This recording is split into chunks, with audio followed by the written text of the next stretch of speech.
I'm not going to talk about attacks on Iran or anything of that nature because the president's made clear he prefers diplomacy. It's a complicated thing. I mean, no one's ever been able to do a successful deal with Iran. We have to make a deal, otherwise it's going to be very traumatic. It will be traumatic. Existential? Bad for everybody. Everybody will suffer, particularly those who have initiated this aggression. New talks in Geneva. They'll be held in the Oman Embassy in Geneva, U.S. and Iran. AP writes it this way. Iran meets with UN nuclear watchdog in Geneva ahead of second round of U.S. talks. As U.S. President Donald Trump ordered an additional aircraft carrier to the region, Iran on Monday launched a second naval drill in weeks. It said the drill would test Iran's intelligence and operational capabilities in the Strait of Hormuz, the Persian Gulf, and the Gulf of Oman, the waterways that are crucial for international trade routes through which 20% of the world's oil passes. This all coming ahead of this next round of talks. We're going to start there with our panel.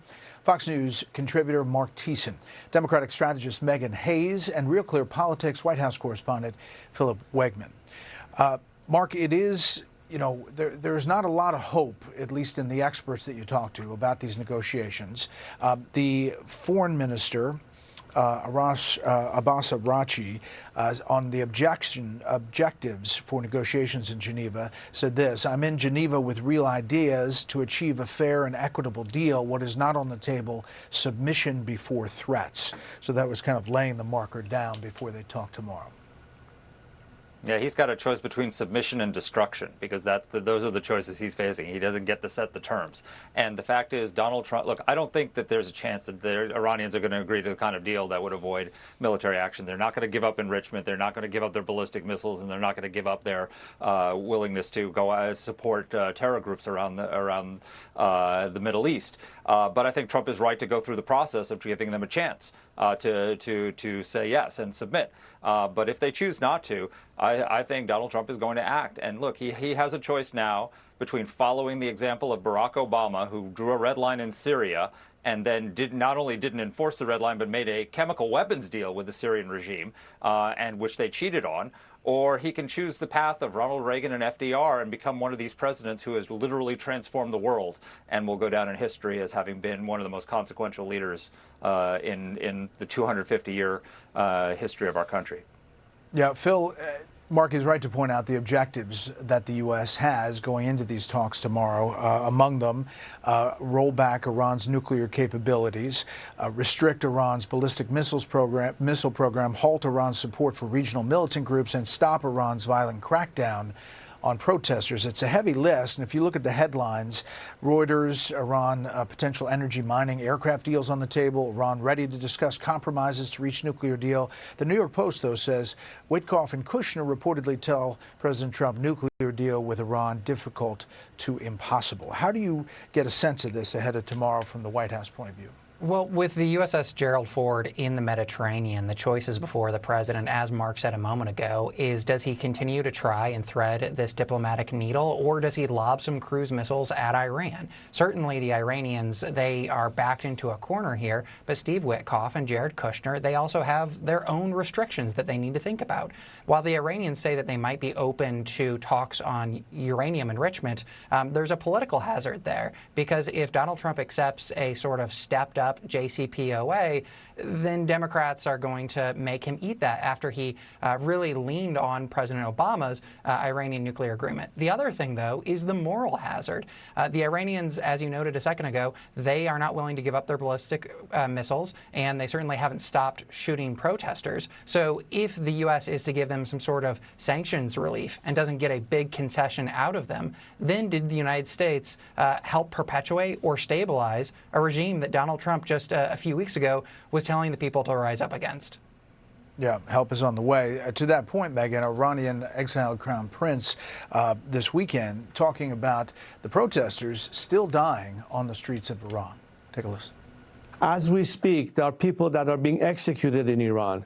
There are people that are being arrested and tortured in Iran. That hasn't stopped. And that's why an intervention is so necessary, because the first ask of Iranians today at home and abroad is asking for help. And irrespective of the regime buying time to negotiate, which will never pan out because it's been a pattern of behavior by them that's simply buying time. Meanwhile, people in Iran are dying. Yeah, we don't have a total number, Megan, yet, but I mean, there are tens of thousands, according to human rights groups, of Iranian protesters that have died. There hasn't been a lot of uproar about the slaughter in Iran. No protests that we saw on college campuses, etc.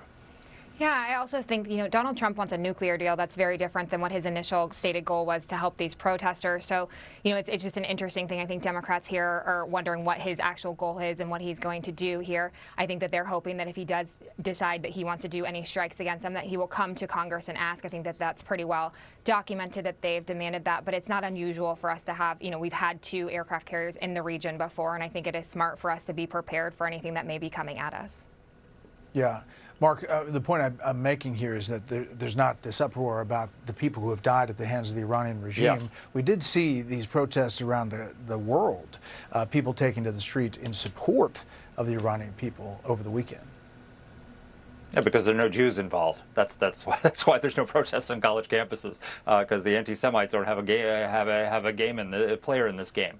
But look, I think the president, Donald Trump, said to the Iranian people, "Rise up. Help is on the way." He told the Iranian regime, if you massacre protesters, you're going to pay a terrible price. The president of the United States can't say words like that and put the credibility of the United States on the line without delivering. And I don't think Donald Trump is going to do that, because one thing that Donald Trump does is he does what he says.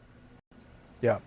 Phil, the fallout from the Munich conference, that speech by Marco Rubio is really quite something if you watch the whole thing. It's essentially the same message, as I talked with Britt, as Vice President Vance delivered a year ago, just in a different way.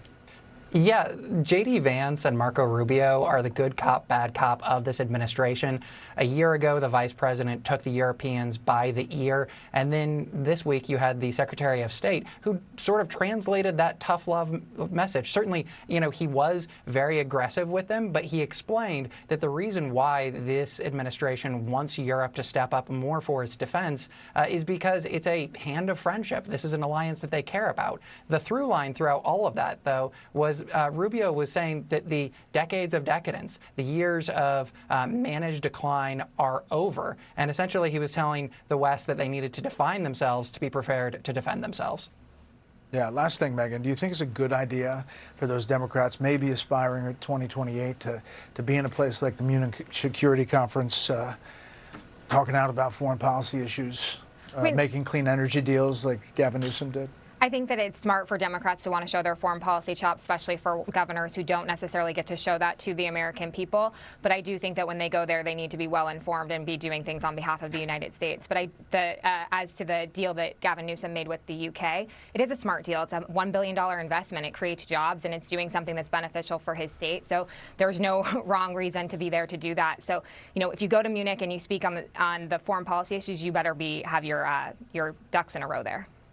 Yeah, to the point of AOC. The president did say the UK's got enough trouble without getting involved with Gavin and his nickname, Newscum. Gavin's a loser. Everything he's touched turns to garbage. He put this large statement out. His state has gone to hell. His environmental work is a disaster. And he went on to say, the president did, that it was inappropriate for Newsom to strike agreements, inappropriate for them to be dealing with him at this time. So that's the president's take.